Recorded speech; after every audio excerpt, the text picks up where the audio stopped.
Not more than that. Because your Lordship knows the domain and the jurisdictions are entirely different. Your Lordships have seen that. The entries are different, domains are different. They can deal with their employees, we can deal with our employees. Right?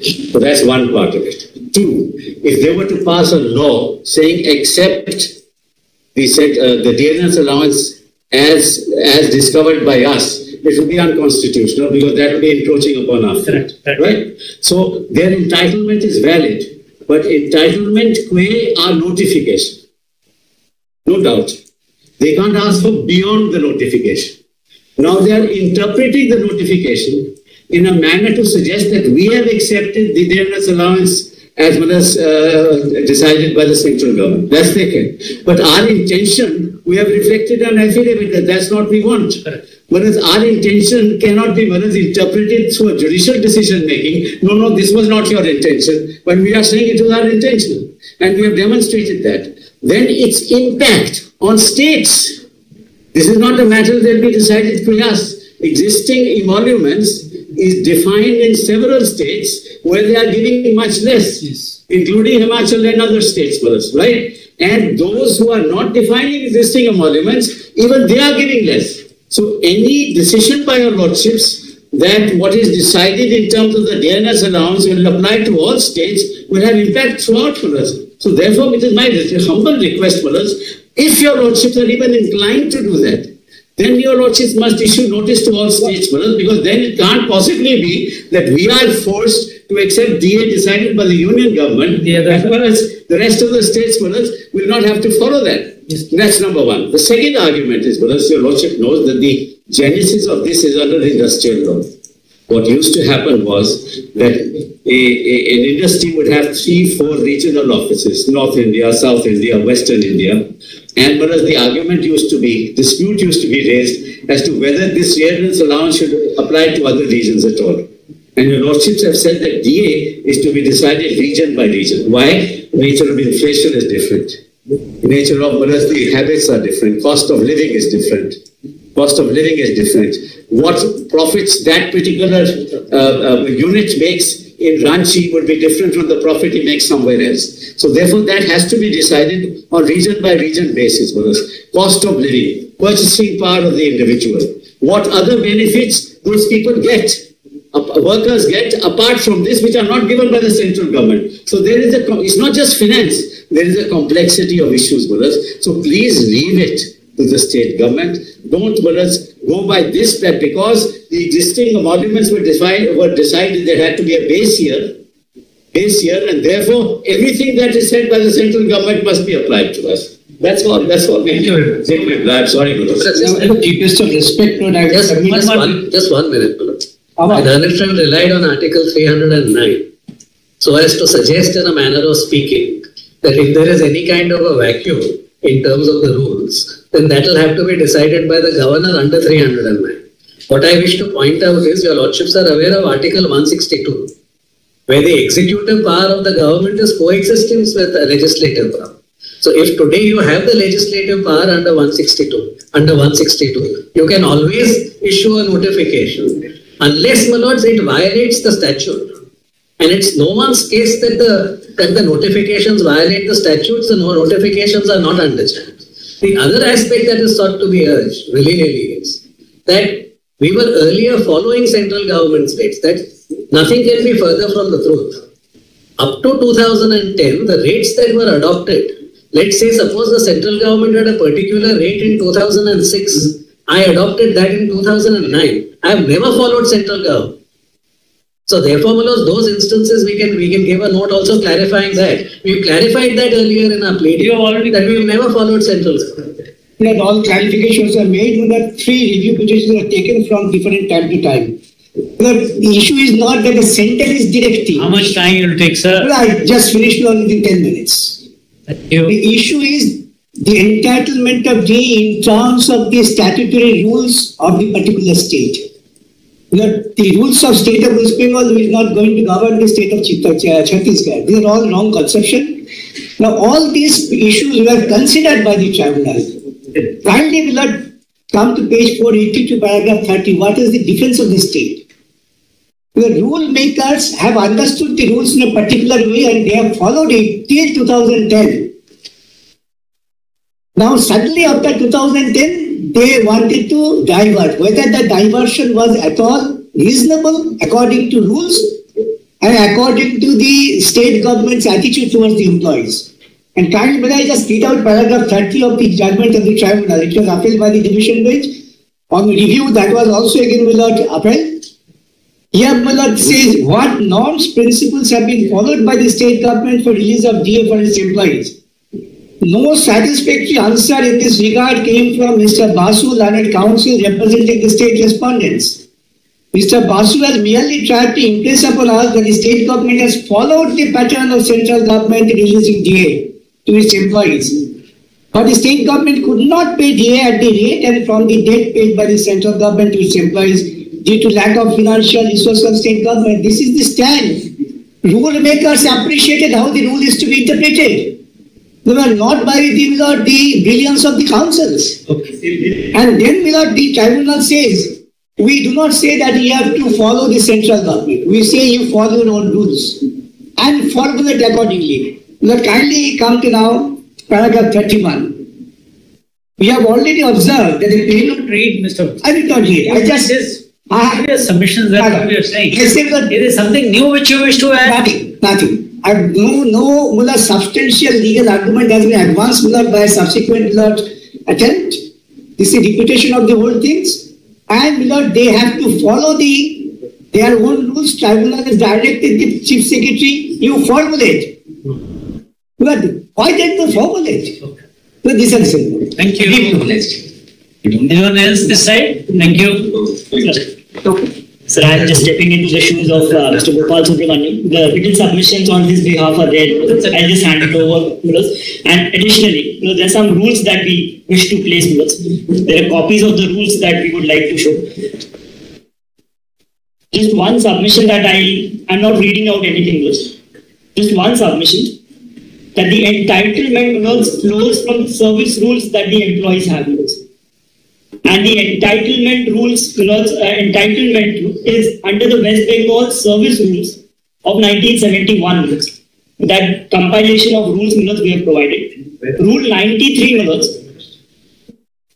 of the service rules indicate. Our request to all of you is whatever you are handing us to in court, you have to e-file it, please. We'll be e-filing it and as well as with physical copies. With the registry, we'll ensure that. Please. So it's there on my lordship's file. Yes. May I go back? One more, sir. That is Parchur's. One more, sir. Sorry. Yes. Rule 93 of the compilation rules, the rules which we have brought up.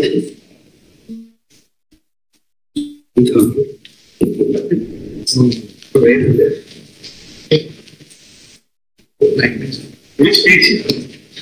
Yes. This is page 74, internal at the bottom, page 70. We don't have it. We'll just give it. May I have page 74? Flagged at the top. Yes. 74. Rule 93. A government employee shall be entitled to be paid while on joining time.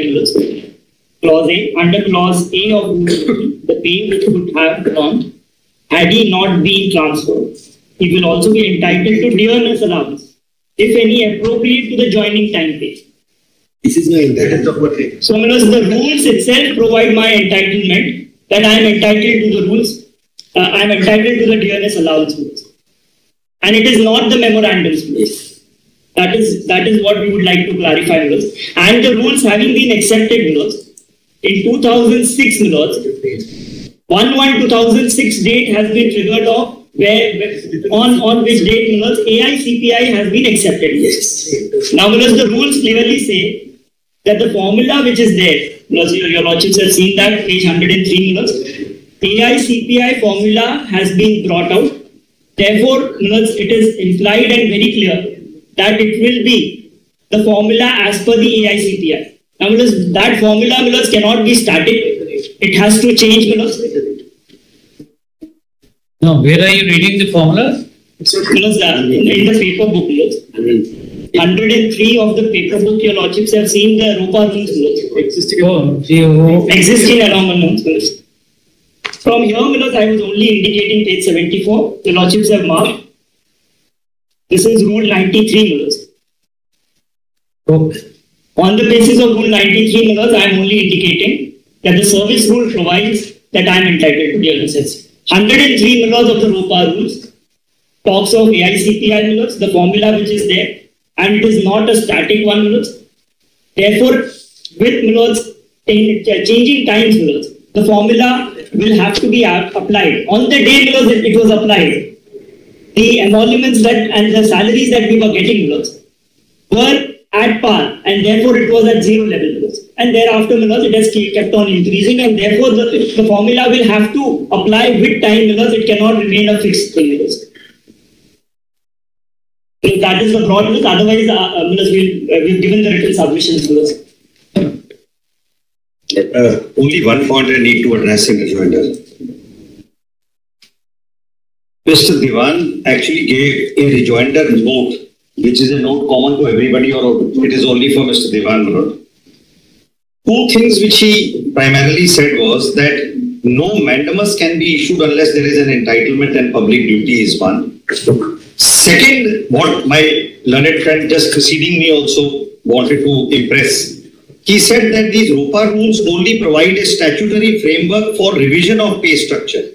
It does not create any entitlement for payment of any allowance, let alone DA, and it cannot be pegged to an index. This is what they are saying, that it was a one time and there is no question of any index. However, there is a very fundamental flaw in this. In the first round, your lordship is aware that this is the second round. The tribunal first held against us. We went to the High Court.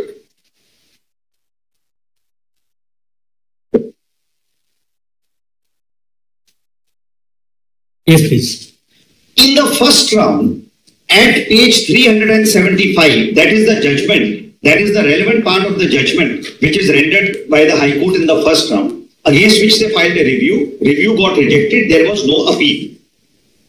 Your lordship may only note page 374, 75, para 24. I will read to your lordships, in fact, if your lordship has the second volume, precisely the same argument raised by the learned Advocate General and rejected. In the first round? Correct. We are aware of it. Then it says, apart from the fact that... We have heard it. We have heard it. Yes, your lordship is aware. It says, Mr. Kishore Datta, learned Advocate General, according to him, the findings of the tribunal that the claim of dearness allowance was not based on any legally enforceable right. According to him, the pre-revised scale of pay of the government employees has been transformed into band scale. According to the learned Advocate General, after initial fixation of pay under the ROPA rule, no formula exists for fixation of payment for the subsequent period. So what he said was, rule only, what Mr. Diwan also argued, was one-time fixation. There is no question of any further revision. This argument is considered in great detail. I had referred to that judgment. How does the consideration starts first by noticing the relationship between the employees, then noticing the concept of what dearness allowance is. We appreciate that. Mr. Patwalia, can we just request one thing?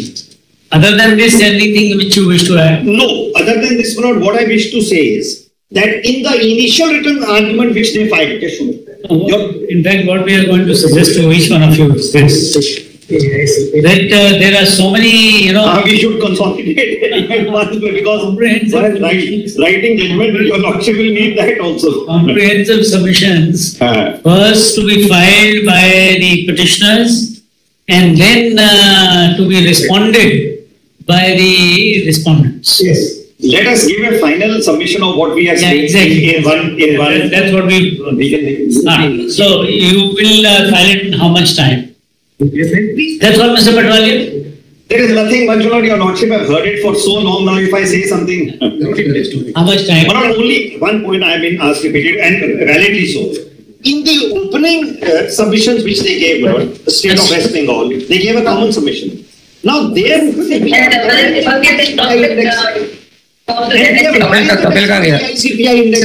now the written submission has turned on the head. It's all right. What we'll do, whatever they want to say, whatever doesn't matter. Let them, we can't stop them from saying their right to say also. Mr. Singhvi, would you like to also address us on this issue? Yes, Mr. Singhvi. Please unmute him. No, Malas, I think, Malas, we have taken enough time for Lordships. Thank you. Covered most of the points. I don't want to add to that. Otherwise, and your Lordships have noted his presence, which is most important. as if it's not important for Mr. Patwalia. We are today only to say nothing more to say. We have heard. Thank you. We have heard Mr. Sibbal, Mr. Singhvi, Mr. Hemadi. I'm sorry, ma'am. What's your good name? Just give it in writing so that I don't commit a mistake. Add her name also. As also for the on behalf of the petitioner and also Ms. Kaunal, Ms. Patwalia, सबका नाम भी दीजिएगा. Just the respondents. Gentlemen, sir, we request the petitioners to file comprehensive. It is suggested on behalf of the Learned Council that let the parties file comprehensive written submissions. We agree with the same. Let the petitioners file written submissions comprehensive in nature, dealing with all aspects argued before us within a period of dash. But next month, Whatever it is, 2 weeks. And the respondents respond within a period of 2 weeks. 1 week.